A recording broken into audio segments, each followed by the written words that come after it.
अगर तुम्हें वो मांगा पसंद है जिसमें मुख्य किरदार एमसी कहीं फंस जाता है और वहां से निकलने के लिए जी जान से मेहनत करता है और आखिर में सबसे ताकतवर बन जाता है, तो भाई ये मंगा तेरे लिए ही बनी है।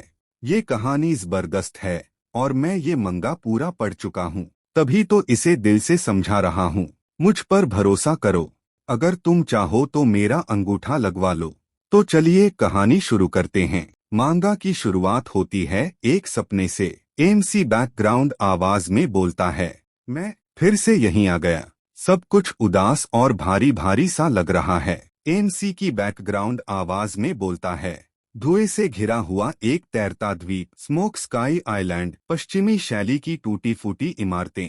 ऐसा लगता है जैसे यहाँ कभी कोई जिंदा ही नहीं था। एमसी सोचते हुए बोलता है, वो क्या क्या वो इंसान है? वो इंसान बोलता है, आओ लड़के, मैं तुम्हारा इंतजार करूंगा।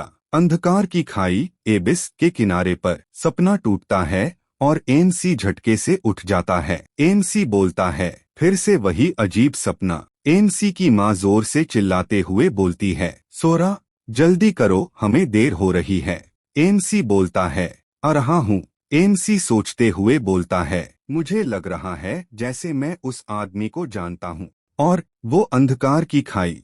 एमसी सोचते हुए बोलता है, कहीं मैं ज्यादा पढ़ाई तो नहीं कर रहा आजकल।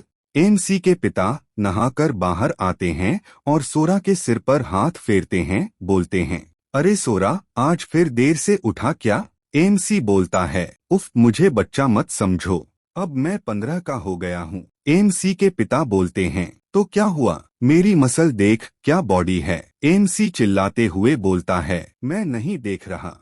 एमसी बोलता है, अगर हमारा घर इतना छोटा न होता तो मुझे हर दिन तुम्हें नंगा ना देखना पड़ता। एमसी के पिता बोलते हैं, जब तेरा बाप अमीर बनेगा ना, तुझे बड़ा घर दिलाऊंगा, तू और रीकू दोनों के अपने कमरे होंगे। एमसी बोलता है, ये तुम पिछले 5 साल से कह रहे हो। एमसी के पिता हंसते हुए बोलते हैं, हाँ हाँ हाँ, रीकू के सेल्फ डिफेंस फोर्स में भर्ती होने के बाद जिंदगी तो और आसान हो गई है।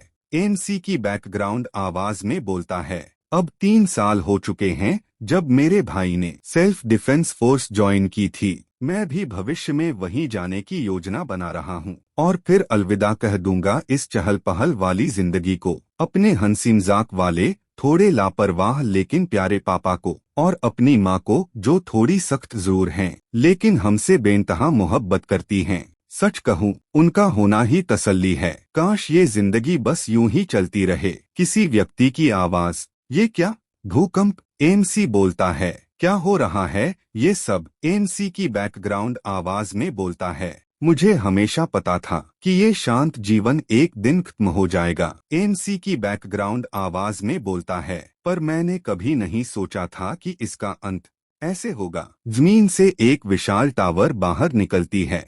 एमसी बोलता है, मीनार, ये हमारे शहर के बीचों बीच उगाई। एमसी बोलता है, ये मजाक है ना? एमसी की बैकग्राउंड आवाज में बोलता है, उस समय का मैं अब तक कुछ नहीं जानता था। एमसी सोचते हुए बोलता है, fighter jets. MC background voice में बोलता है, और मुझे तो ये भी नहीं पता था कि वो मीनार मेरे सपनों से जुड़ी हुई है। फैमिली वीडियो कॉल पर सोरा के भाई से बात करते हैं। एमसी का भाई रिकू बोलता है, मैं ठीक हूँ, बस एसडीएफ के निर्देशों को फॉलो करना है। जल्दी लौट आऊंगा, वादा करता हूँ। एमसी बैकग्राउंड वॉइस में बोलता है, लेकिन वो रात मेरी अपने भाई से आखिरी बात थी, उसके बाद हमारा संपर्क टूट गया। न्यूज रिपोर्टर बोलता है, पूरे विश्व में अब तक 20 मीनारें देखी जा चुकी हैं। एमसी बोलता है, जल्द ही न्यूज चैनल्स ने भी अपडेट्स देना बंद कर दिया। अब तो सड़कों पर भी सिर्फ वही पुरानी रिकॉर्डिंग्स चल रही हैं। अनाउंसमेंट स्पीकर बोलता है, सभी नागरिक तुरंत शरण स्थल की ओर निकलें। एमसी बैकग्राउंड वॉइस में बोलता है, हमने भी शरण लेने का फैसला किया। माँ ने रीकू के लिए एक चिट्ठी छोड़ी और मैं और माँ शरण स्थल की तरफ निकल पड़े। रास्ते में हर चेहरा मायूस था। सेना के ट्रक जिन पर भयानक पंजों के निशान थे और उनके अंदर से आती थी दम घोंट देने वाली बदबू। एमसी के पापा धीरे से बोलते हैं, इस दुनिया को क्या हो गया है? एमसी बैकग्राउंड वॉइस में बोलता है, शरणस्थल शरणार्थियों से भरा हुआ था, मगर कोई कुछ नहीं बोल रहा था, जैसे सब बस अपनी मौत का इंतजार कर रहे हों। एमसी के पापा बोलते हैं, सोरा इधर आ जल्दी। एमसी बोलता है, हाँ। एमसी बैकग्राउंड वॉइस में बोलता है, लेकिन इस सन्नाटे में भी कुछ लोग गड़बड़ी फैलाने में लगे थे। एक आदमी एक छोटे बच्चे से रोटी छीनता है और बोलता है, अबे छोकरा, मेरी रोटी चुरा ली। बच्चा बोलता है, नहीं, सबको एक ही मिली थी, आपने तो शायद अपनी खाली होगी। वो आदमी बच्चे को लात मार देता है। कुछ लोग कहते हैं, उसने मार दिया उसे, कोई कुछ करेगा भी या नहीं। आदमी बच्चे का हाथ पकड़ के लटका देता है और बोलता है, देख, मुझे अब भी भूख लगी है, तो ये रोटी अब मेरी हुई। वैसे भी कुछ ही दिनों की बात है, तू मरने वाला तो है नहीं। बच्चा रो रहा होता है। एमसी के पापा गुस्से में बोलते हैं, अबे तुझे शर्म नहीं आती, ऐसे हालात में भी ये हरकतें। वो आदमी बोलता है, अपने काम से काम रख बुड्ढे। एमसी के पापा बोलते हैं, उस बच्चे की रोटी वापस दे। वो आदमी चिल्लाता है, चुप हो जा वरना। तभी एमसी के पापा उससे एक जबरदस्त किक मारकर गिरा देते हैं। एमसी के पापा रोटी देते हुए बोलते हैं, ले बेटा, तू खा ले। बच्चा रोकर बोलता है, थैंक यू। वो आदमी जमीन पर पड़ा होता है और बोलता है, तुम्हारा हिसाब रखूंगा। वो जाने लगता है, लेकिन एमसी उससे गुस्से से देखता है और वो डर कर निकल जाता है।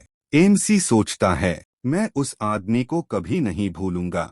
इजी कगावा, एक घटिया इंसान जो दूसरों को सताकर खुशी महसूस करता था। एक सोल्जर बोलता है, सभी लोग तुरंत पिछले गेट से ट्रकों में चढ़ जाएं, जल्दी करो। एक रैंडम आदमी बोलता है, पर क्यों? सोल्जर बोलता है, ये गोपनीय है, माफ कीजिए, मैं नहीं बता सकता। रैंडम आदमी चिल्लाता है, तो कुछ तो बताओ। पहले 2 दिन घर में बंद किया, फिर यहाँ लाए और अब भी कुछ नहीं बताते। हम टैक्स किस लिए देते हैं? तभी गेट के बाहर भयानक आवाजें आने लगती हैं। सोल्जर घबरा कर बोलता है, वो आ गए हैं, जल्दी सब लोग भागो। लोग चीखते हैं, वो कौन? वो एमसी माँ बाप के साथ भागता है और बोलता है, माँ पापा जल्दी भागो। एमसी बैकग्राउंड वॉइस में बोलता है, मुझे कुछ बहुत बुरा होने का एहसास हो रहा है। गेट पे सोल्जर बोलता है, मैं उन्हें ज्यादा देर तक नहीं रोक सकता, जल्दी गाड़ियों में छुप जाओ। तभी कुछ मॉन्स्ट्रस क्रीचर्स गेट तोड़कर अंदर घुस आते हैं।